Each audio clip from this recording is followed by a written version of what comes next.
to address council. Thank you. Michael Vinay, Director of Sanitary Sewer Services. Welcome back, everyone. I sent council an email this morning outlining some issues we're currently having with our transition in utility billing. We are transitioning an aging software to the Tyler Technologies product. So we've been hard at work at this for several months now. However, some of the issues we're having is between the software itself and our bill print and mail vendor, and those two services talking to each other. This has resulted in some customers not receiving bills for the past couple cycles, so we've noticed that our delinquencies were going up. Last week, we sent out our certification notices for delinquencies, so we're going to be under a situation where potentially some customers will receive a notice and they hadn't received a bill for a couple of months. So we are going to work with these customers as they call in, as they reach out. Additionally, the original deadline for certification was September 19th. We are extending that out to October 21st. We are going to communicate that on our website via a press advisory and social media. So if you do get questions or concerns from your constituents, please tell them to reach out to our office and we will work with them to make their account current. I can tell you in my experience, these type of upgrades, whether it be utility billing or permitting software, have been problematic in the past, and we are still working with both vendors to find a solution. We are meeting again tomorrow, and I will keep you apprised, and please let me know if you have any concerns. And I'm happy to answer any questions. Are there any questions? Mr. Wilhite? Mike, for the folks that are regular customers and they've not gotten their bill, they do have a grace period, right? Where they can Yep, this is where we're extending it out to October 21st and not the September 19th. And as they call in, we will work with them on that. When did the delinquent notices go out? Last week. Okay, so you don't have, okay. I didn't catch that.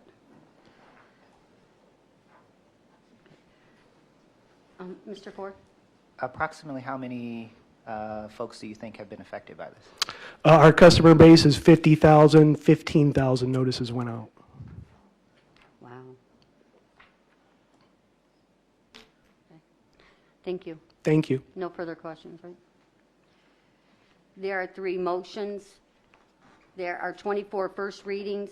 There are 3 first reading passage requests. 2024216, Heidi Swindell will address council. Hello, welcome back. Heidi Swindell, Summit County Engineer's Office. This first piece we have for first reading passage, we get a minimum allocation from the OPWC every year. We automatically get it, but we still have to do all the paperwork and grant application in order to get that money into our coffers. So that's what this is. We always use our portion. This year, we're thinking it's going to be about $353,000 to resurface a roadway, and this year we chose Boston Mills. I'm happy to answer any questions. Is there any questions? Thanks, Heidi. 2024217, Heidi Swindell. All right. This is our final regional kind of pavement maintenance contract. We didn't get any good bids the first time around, so we had to rebid it. We did get 3 bids this time.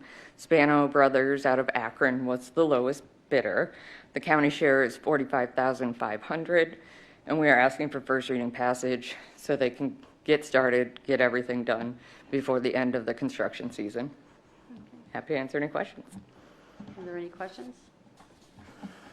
Mr. Schmidt, are you okay with both those? Okay, thank you. All right, thank you. 2024218, Phil Montgomery will address council. Thank you, Madam President. Phil Montgomery from the Executive's Department of Finance and Budget.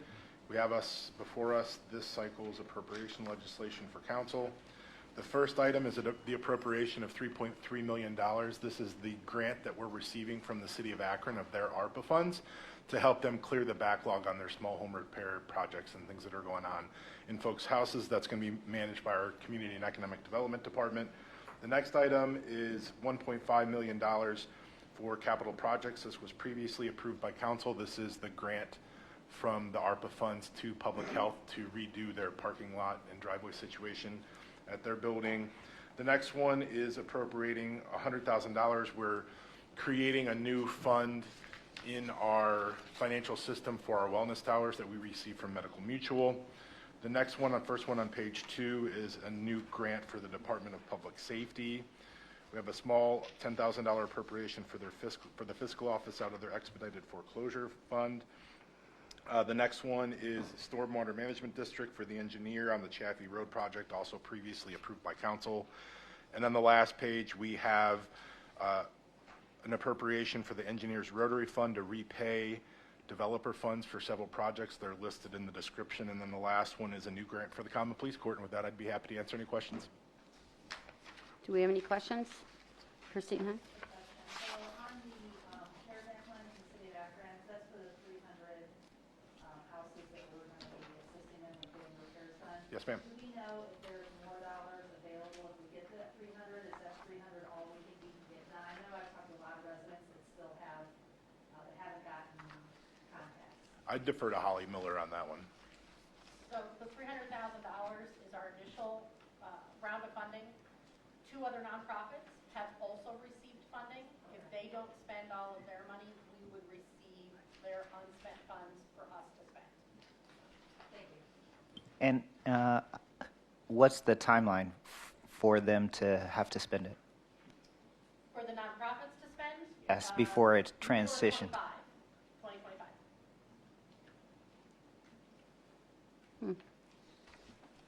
Are there any further questions? Ms. McKinney? Madam President, thank you. Ms. Miller, so if we're in question about who might have already been chosen for that, we can just reach out to you. Yeah, I can send you the list of all 300 houses that we are working on. I can send you the list of the houses that we were unable to work on because they're delinquent in their property taxes. And then we just got 201 more files on Thursday. Great. And I can send you that list as well. I can send all of that to Mark like I did last time to share with all of you so that if your constituents call you, you can let them know that they're on the list or that we're not able to help them because they're delinquent on their property taxes. Perfect, thank you. Are there any further questions? I'm going to go back to a motion, M0572024, Planning Commission appointment. David Whited is here to address council. Come on, you come on.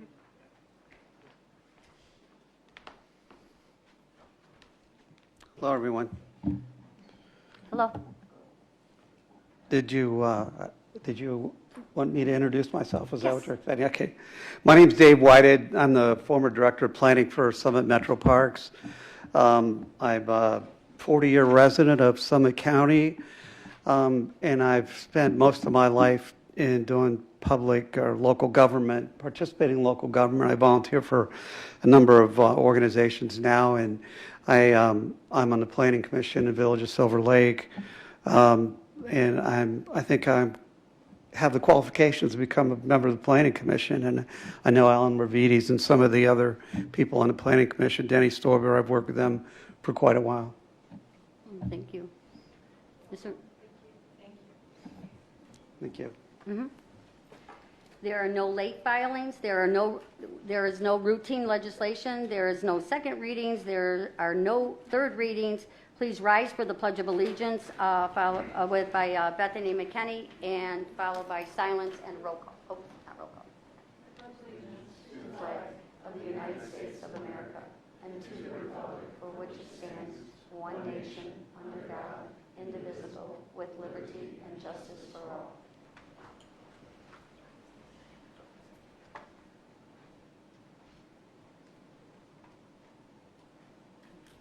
Roll call.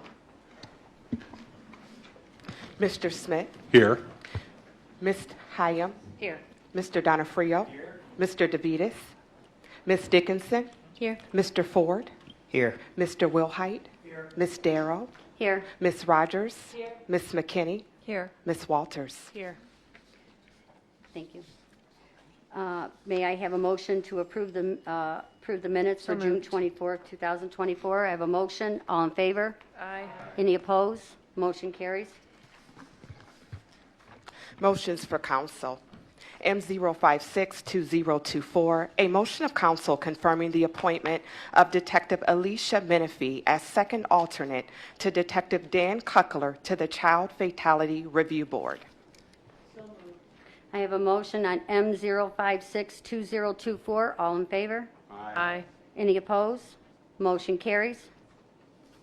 M057-2024, a motion of council confirming the appointment of David Whited, replacing George Beckham, to the Planning Commission. So moved. I have a motion on M0572024. All in favor? Aye. Any opposed? Motion carries. M058-2024, a motion of council confirming the reappointments of Jim Hinton, John Kabak, and Kevin Westbrook to the Building Standard Board of Appeals. So moved. I have a motion on M0582024. All in favor? Aye. Any opposed? Motion carries. First readings, 2024-216, a resolution authorizing the executive to execute an Ohio Public Works Commission grant application and any other documents necessary to apply for and accept local transportation improvement program grant funds for Phase 3 of the resurfacing of Boston Mills Road from the end of Boston Mills Road Phase 2 westward, approximately 2,500 feet, located in Boston Township in Council District 1 in the amount of $352,900 with no local cash match for the executive and engineer emergency. Madam President, I move to suspend the rules and adopt it. I have a motion to suspend the rules and adopt 2024-216 on the suspension. All in favor? Aye. Any opposed? And on the adoption, all in favor? Aye. Any opposed? Motion carries.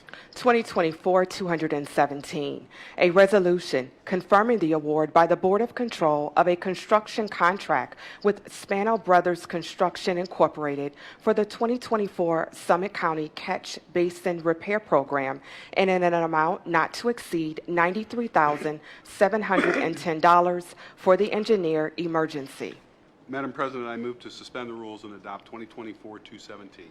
I have a motion to suspend the rules and adopt 2024-217 on the suspension. All in favor? Aye. Any opposed? And on the adoption, all in favor? Aye. Any opposed? Motion carries. 2024-218, a resolution appropriating funds in order to meet projected expenditures for the balance of 2024 as set forth in Exhibit A for the Executive's Department of Finance and Budget emergency. Madam President, move to suspend the rules and adopt 2024-218. I have a motion to suspend the rules and adopt 2024-218 on the suspension. All in favor? Aye. Any opposed? And on the adoption, all in favor? Aye. Any opposed? Motion carries.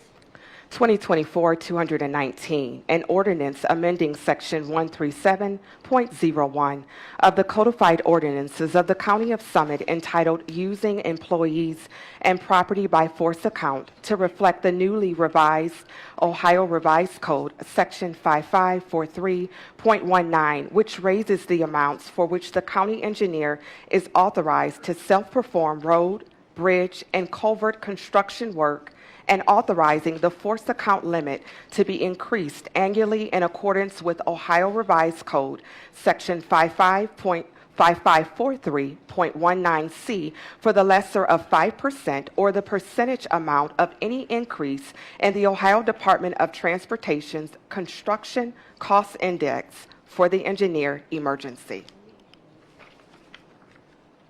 2024-220, a resolution confirming the award by the Board of Control of a professional service contract with CTI Engineers Incorporated as a best practical source for construction administration support services for Project Q-453 Fish Creek Wastewater Treatment Plant Number 25, located in the city of Stowe and Council District 3, and in an amount not to exceed $200,000 for the Executive's Department of Sanitary Sewer Services emergency.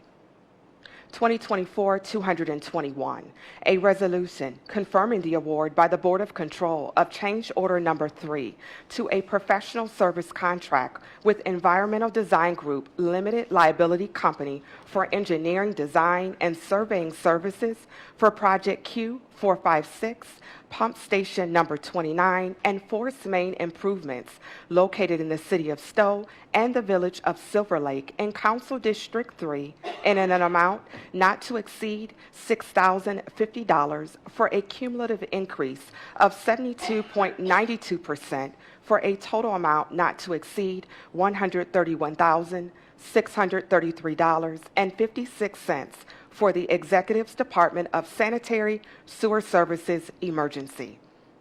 2024-222, a resolution confirming the award by the Board of Control of a construction contract with Kavanaugh Building Corporation for Project Q536 Copley Road Sanitary Sewer Infrastructure Improvements located in Copley Township and Council District 5 in an amount not to exceed $606,225 for the Executive's Department of Sanitary Sewer Services Emergency.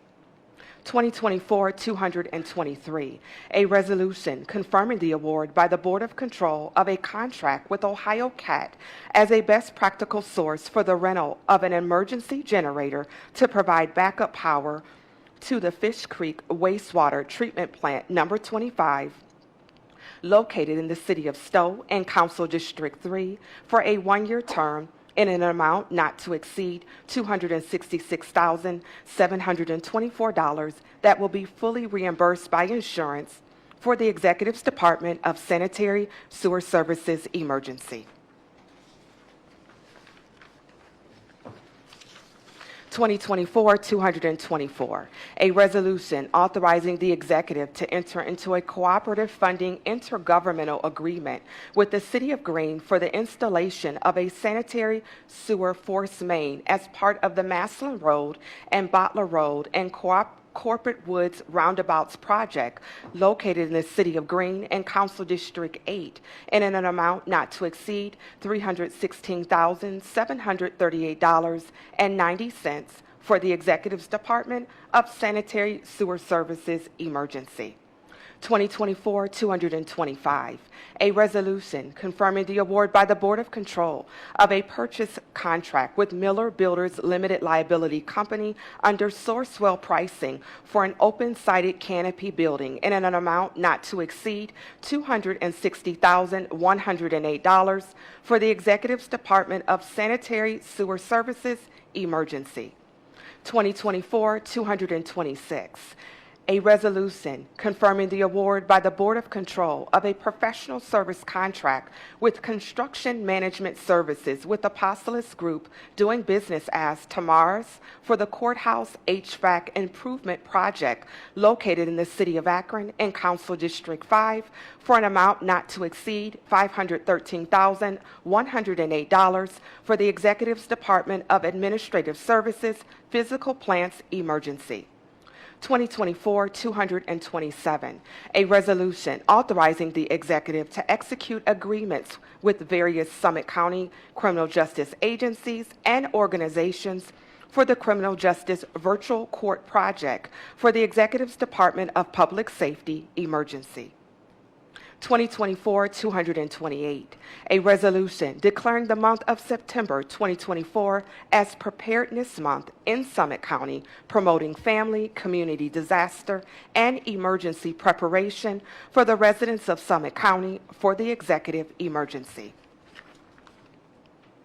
2024-229, a resolution declaring the month of September 2024 as Recovery Month in Summit County and encouraging the residents of Summit County to join in this acknowledgement for the Executive Emergency.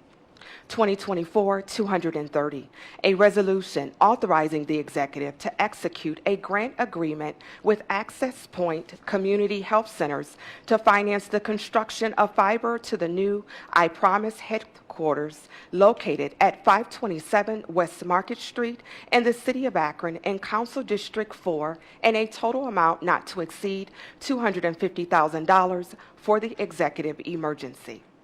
2024-231, a resolution confirming the award by the Board of Control of a renewal, second and final, of a purchase contract with the Metro Regional Transit Authority to provide non-emergency medical transportation broker services for a one-year term from 10/1/24 through 9/30/25 in an amount not to exceed $350,000 for the Executive's Department of Job and Family Services emergency. 2024-232, a resolution confirming the award by the Board of Control of the renewal of professional service contracts and authorizing the executive to disperse funds, including those that exceed an aggregate of $75,000 to all non-emergency medical transportation providers operating under contract with the Executive's Department of Job and Family Services in federal fiscal year 2025 for the period 10/1/24 through 9/30/25, and an estimated total amount not to exceed $6 million for the Executive's Department of Job and Family Services emergency. 2024-233, a resolution authorizing the executive to execute aggregate change order number 1 to increase the purchase aggregate total for calendar year 2024 for various vendors as set forth in Exhibit A for the Executive's Department of Job and Family Services emergency. 2024-234, a resolution confirming the award by the Board of Control of a renewal 2 of 3 of a purchase contract with Nesco Resource Limited Liability, frequently known as Callis Resource Limited Liability Company, for payroll services for the period 10/1/24 through 9/30/25 for various youth employment programs, including summer youth and year-round programs, and in an amount not to exceed $2,895,638.10 for the Executive's Department of Job and Family Services emergency.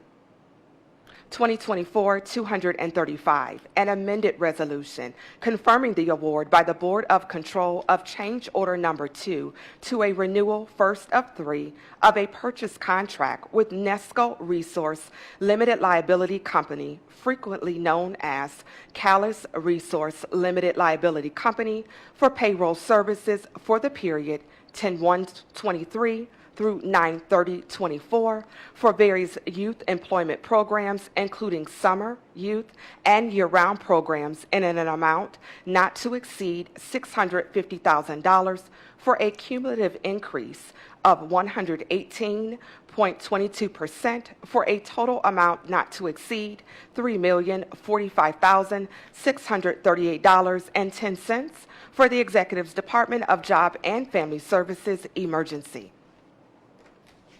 2024-236, a resolution authorizing the executive to execute an intergovernmental agreement with the Summit County Combined General Health District, doing business as Summit County Public Health, to increase utilization of Health Check early, periodic screening, diagnostic, and testing services for young children for a one-year term from 10/1/24 to 9/30/25, and in an amount not to exceed $120,000 for the Executive's Department of Job and Family Services emergency.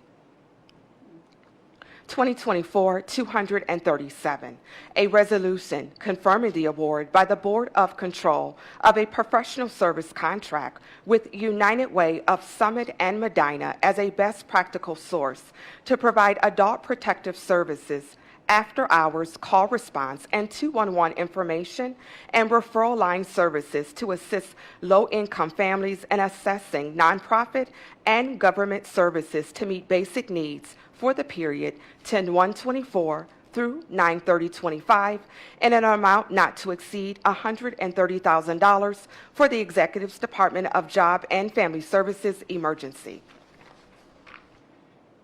2024-238, a resolution confirming the award by the Board of Control of a professional service contract with Tyler Technologies Incorporated as a best practical source for IAS World Computer Aided Mass Appraisal and Tax Systems for cloud hosting and software maintenance for a 3-year term from 10/1/24 to 9/30/27, with one option to renew for an additional 2-year term and in an amount not to exceed $1,896,982 for the fiscal office and the Office of Information Technology emergency.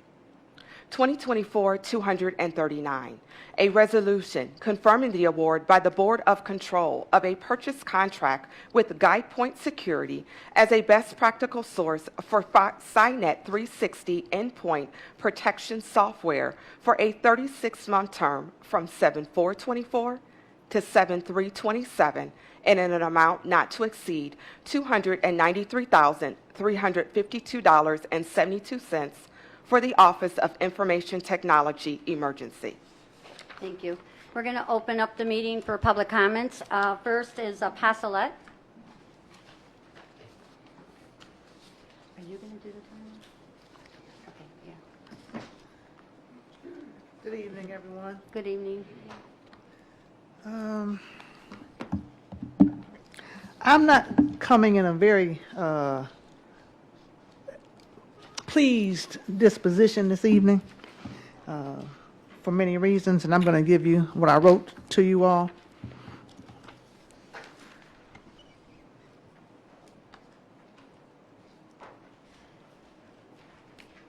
Thank you.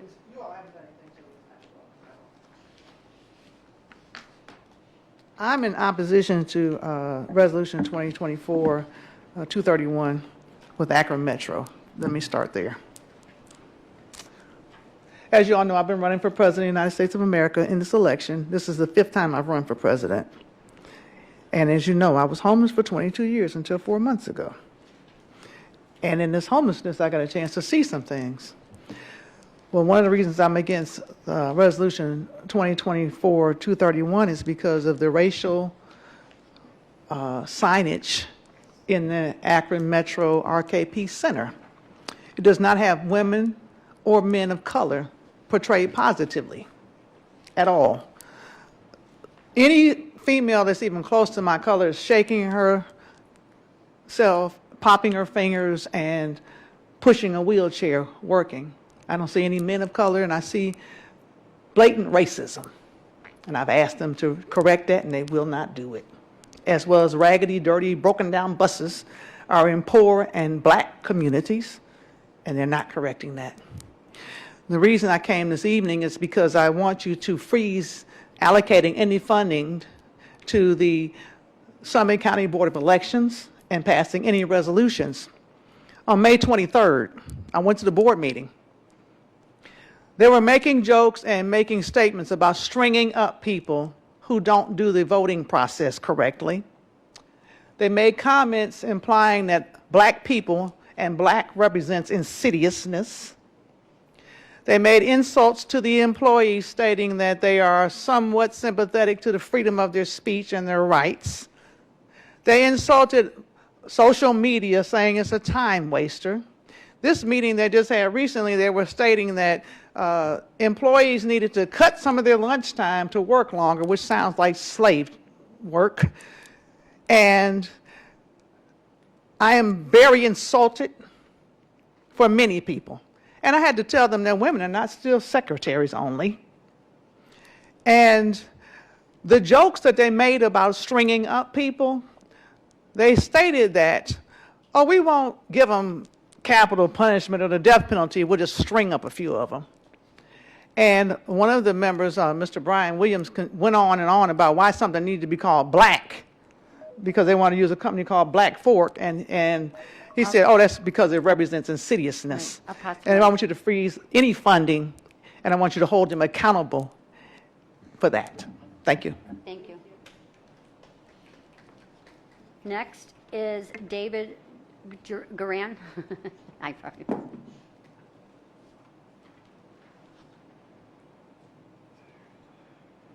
keep thinking of the band. A band.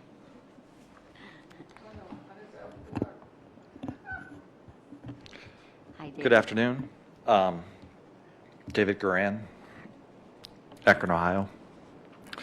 I want to talk about two issues with you. First, in terms of investments by the county. Under state law, the county council board can direct the investment decisions of the county fiscal office. In Ohio Revised Code 135, Section 135.34, review of investment procedures semi-annually, the Board of the County Commissioners may review semi-annually the investment procedures of the investment authority. Therefore, you as council members do have some control over what goes on in the fiscal office, contrary to what you had thought previously.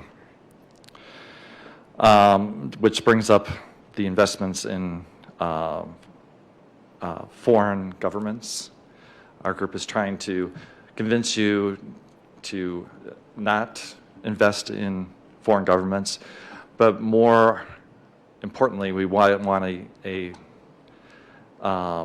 long-term commitment to that.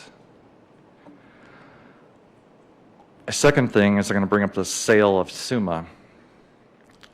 It's assumed that you don't have much control over that. However, we have a venture capitalist firm that's located in Cambridge, Massachusetts, and incorporated in the state of Delaware, General Catalyst, that's offering to purchase SUMA. If this sale goes through, we're going to lose local control over SUMA. They supposedly promised to maintain a number of employees and use the staff and patients for experiments to develop computer technology for future sales of this technology. What I would encourage this board to consider, the city of Cleveland and I'm sure the county, Cuyahoga County will put money into the Browns, and I believe city of Akron and Summit County put money into the Rubber Ducks and now the Arrows to build their stadium. I would encourage this group to put money towards SUMA to reduce their debt and to keep control within our local community and not let it go to a venture capitalist who's going to eventually tear it apart. Thank you. Thank you. Next is Carrie. Is it Carrie Riggins? Carly. Oh, is it Carney? Oh, Carly. Gosh.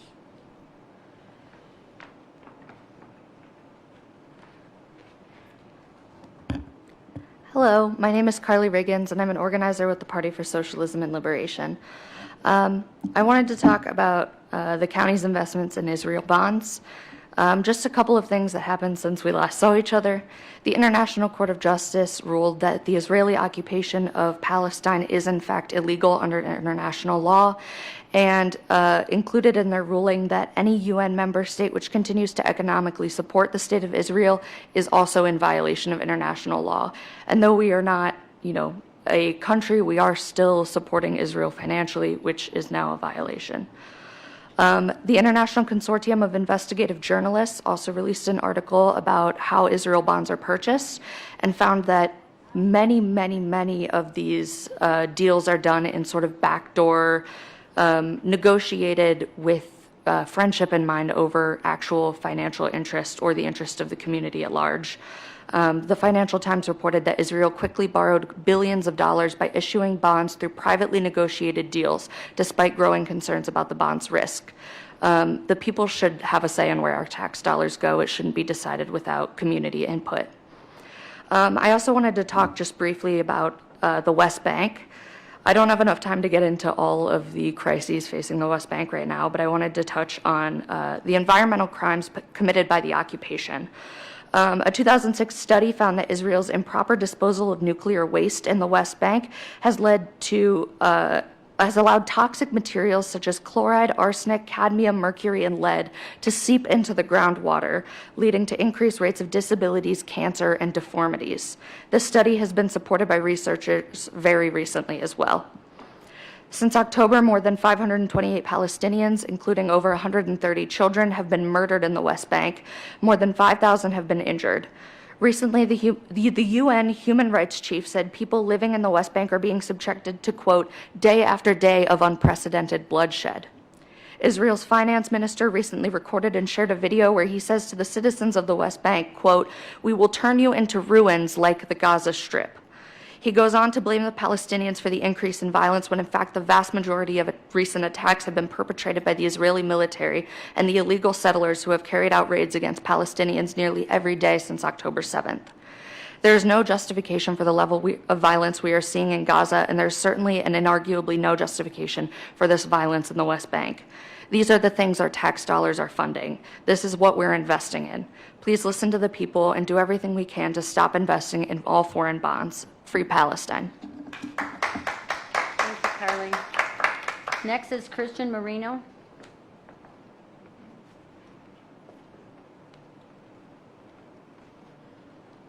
Good afternoon, Council. My name is Christian Marinos. I'm a lifetime resident of Akron.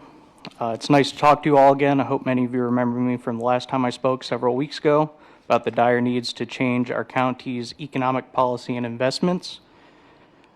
I'm aware that council members may be misinformed about the possibility of shifting the county's economic investments with regards to both its practicality and its legality. I'm sure that you all as public elected officials don't really need a reminder on civ history or how our government works, but in this country, federal law supersedes all state and local resolutions. The United States Congress in 1986, as a form of establishing precedent and formal policy for all U.S. economic policy, explicitly barred, and I quote, anyone making or approving of any loan to any entity controlled by or for a government organized under apartheid. In any case, the best interest for Summit County, I and countless others in our community urge an end to all investments in foreign governments going forward. Really just making this a minute detail out of federal legislation to not make it relevant to the conversation anymore. Absolves you of any issue running in with the state government with some laws that were passed. At the end of the day, right now as we speak, it is up to you, not interest groups, what path the county takes going forward. Take the right path, please.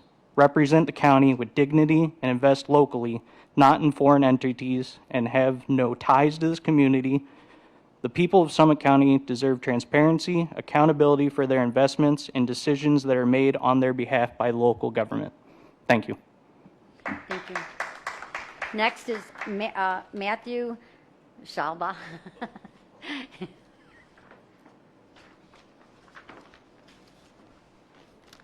Hello, my name is Matthew Charleboy. I'm going to be speaking for SUMA is Not for Sale. So in January, General Catalyst, a venture capital firm with investments in arms and weapons industries, announced their intention to acquire the nonprofit SUMA Health, the largest employer and main health provider for Summit County. The SUMA board members have praised the deal, claiming it will pay off existing debts, furnish liquidity, and accelerate the health system's technological capacity. However, there is a growing coalition of SUMA workers and community members organizing to stop this acquisition and fight for better health care for the people of Greater Akron. I am part of that opposition to the privatization of SUMA. The acquisition is being imposed on the people of Greater Akron and on SUMA workers. It is being done to them without their input and against their wishes. SUMA executives and General Catalyst have provided no evidence for why the people of Akron should accept this acquisition. They expect Akron to go along with their hype and empty rhetoric. They are promising the world in a desperate attempt to somehow get people to believe in a deal made to reap corporate profits is actually a selfless deed done in the best interest of SUMA and Summit County. Do not be fooled and do not believe the hype. The deal is bad for SUMA workers. As a nonprofit employer, Employees at SUMA right now have a pathway to student loan forgiveness. For many health graduates, this loan forgiveness is a lifeline, as many are compelled to borrow hundreds of thousands in loans to receive the necessary qualifications to work these healthcare jobs. Should SUMA be acquired by General Catalyst and become a for-profit entity, employees would no longer qualify for the government for-profit loan forgiveness program. Any possible raise the new General Catalyst owners could offer workers would be greatly offset by the massive price of repaying those onerous loans plus their interest. This creates a disincentive for health workers laden with debt to seek out employment at SUMA, as well as putting current and new workers in a worse financial position as they struggle to pay off the loans they needed to work in healthcare in the first place. This deal is bad for the people of Greater Akron, many of who rely on SUMA Health. We all know that any private firm must profit, and in the context of a hospital, profit means staff reductions, intensive working hours, less services offered, premature discharges, higher costs for patients, and the targeting of a wealthier clientele, since private insurance offers higher reimbursement rates than Medicaid. This is based on a trove of empirical investigations into the consequences of nonprofit hospital privatizations. For instance, a 2024 paper published by the leading science journal Lancet found that, quote, privatized hospitals tended to search for more financial efficiencies by targeting more profitable patients and by reducing the levels of staffing. This paper concludes with, quote, no studies in this review found that increased privatization corresponded with better health outcomes for patients. Matthew, the alarm went off. Okay, so I just want to end by saying the people of Akron should decide their health care. The employees at SUMA should decide their health care, not a board of millionaires at SUMA, and not General Catalyst, who has no vested stake in Summit County except what they can profit off us. Okay, thank you. Is there any further business before council? No, we are adjourned.